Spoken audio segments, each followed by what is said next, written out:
Josh Taylor has reportedly signed a multi-year promotional deal with Top Rank and a broadcast deal with ESPN in the United States.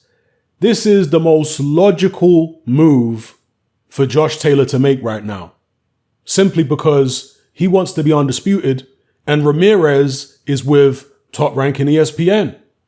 That's not to say that Taylor couldn't have got the Ramirez fight if he was with a different promotional outfit and maybe a different broadcaster, but this should make it easier to do. So this was the most logical move for Josh Taylor right now. And also, if he, win or lose against Ramirez, there's the possibility he could step up to 147 and fight Terence Crawford, who's obviously looking for opponents, credible opponents. So, yeah, it's a good move, I think, for Josh Taylor right now, it would seem. You never know what is going to happen down the line, but he's also signed with MTK Global.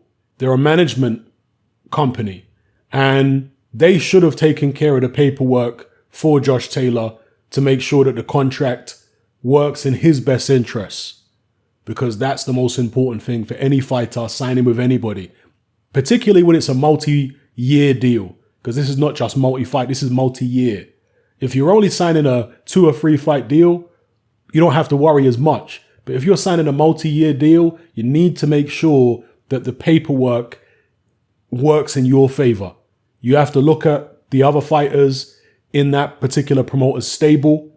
You have to look at the politics between him and maybe other promoters or other networks in terms of how easy will it be for you to get certain fights with fighters who aren't in that stable, etc., etc. These are all the things you look at. And of course, you look at how you get out of your contract should you need to. But I'm sure MTK Global, who have a very good reputation and as a management company, have taken care of all of that for him in this multi-year deal. So yeah, looks like a good move for Josh Taylor. However, Cyclone Promotions, aka Barry Mcguigan, is apparently very unhappy. He says that Josh Taylor is still under a exclusive worldwide contract with them. And as such, they say they're saddened to hear that Taylor has attempted to break his contract. As you can see here, this is a statement from them. They said, "We have successfully brought Josh to the pinnacle of the sport from the day that he turned professional, including working alongside other stakeholders in boxing to deliver him the biggest fights." And they say here, "We are saddened that Josh has felt the need to attempt to break his contract in this manner and frustrated at those who have caused him to do so." Well, this is probably going to end up in court, isn't it? A very similar situation, it would seem, to the Frampton split with the Mcguigans. I'm not sure if that's been resolved. Has it? Has that legal case ended, or is it still ongoing? It looks as though Josh Taylor could find himself in court with the Mcguigans as well. And as such, you have to wonder whether he's going to continue to work with Shane Mcguigan, who's been with him since the beginning of his career. Or whether that's going to go sour as well, because of course when Carl Frampton left the Mcguigans, he split up with Shane Mcguigan. He was no longer training with him. You have to imagine there's a fairly good chance that Josh Taylor will go the same way, and that Shane Mcguigan's loyalty is to his dad and his promotional company more so than it is to Josh Taylor. So if that's the case, who's going to train Josh Taylor in future? He'll have to find a new gym, a new setup. Will it affect his fighting ability?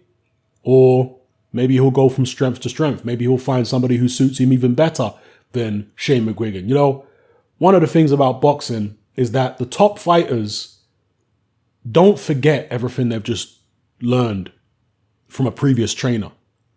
They remember it. They retain certain things. They know what worked with a particular trainer, and they take it on into their relationship with their next trainer.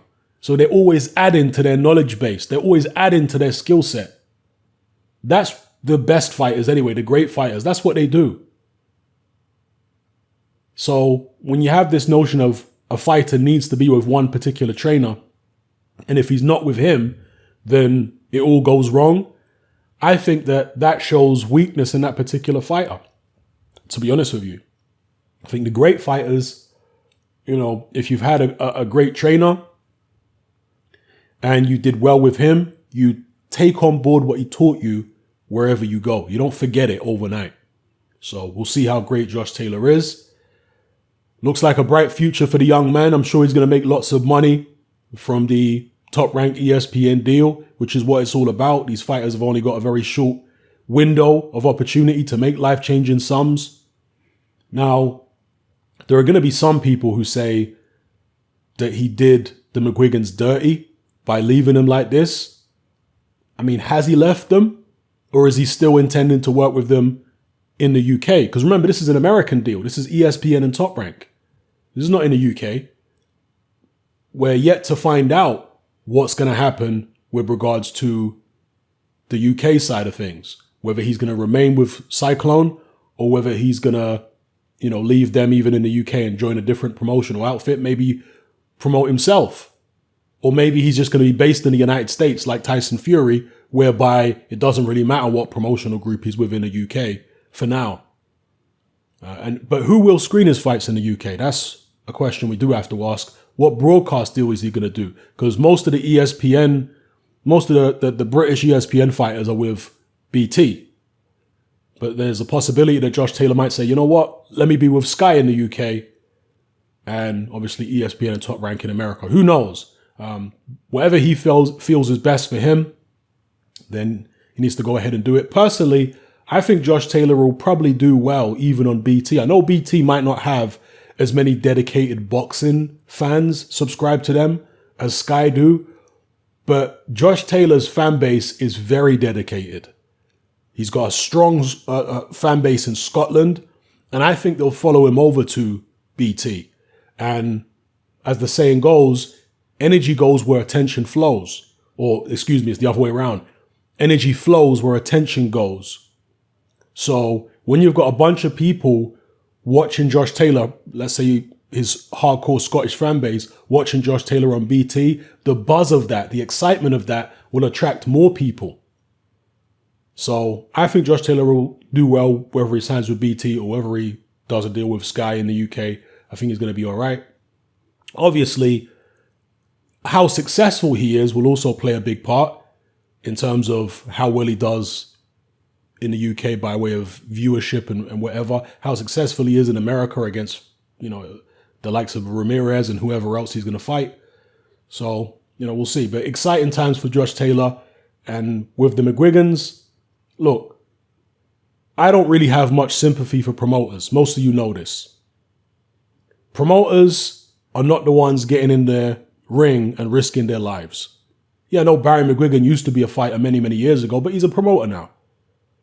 Promoters are making phone calls and signing bits of paper and stuff like that, doing interviews.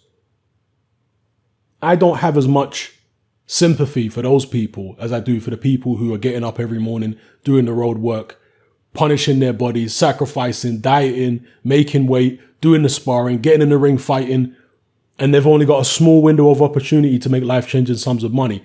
The fighters are the ones we pay to see. We don't pay to see promoters. That's not what we pay to see. Yeah, we might be entertained now and again by promoter interviews and stuff like that. But ultimately, we're not paying our money to see an evening with Don King. That's not what we're paying our money for. We're paying our money to see Mike Tyson in his prime in '88. That's what we're paying for. And promoters need to keep that in mind. Sometimes they need to be reminded of that. Because we are paying for the fighters. Yeah, the fighters make everything go round in boxing. They make the boxing world turn round. Without the fighters, there's no show and nobody gets paid. So you've got Cyclone, who have obviously had the intention of retaining Josh Taylor exclusively worldwide to try and build themselves up. See, promoters obviously have ambition. Yeah, but they use the fighters and they put them in these contracts, tie them into these contracts because they feel like, well, if you're going to blow up in terms of you're going to get big, well, we're going to get big too. You're not going to do it without us. We've brought you up. We've brought you to this stage. Well, we're going to go the whole way with you. We're not letting you go now. Well, that might not be in the fighter's best interest. If he sticks with you, a small promotional outfit, like Cyclone, it might be more difficult for him to get bigger fights. He might make less money.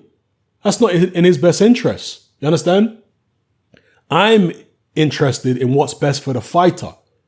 And right now, Josh Taylor has decided it's best for him financially and in terms of the kind of fights he wants to get to be with Bob Arum and ESPN. That's the best thing for him. And therefore, I support him. I support fighters being selfish like that.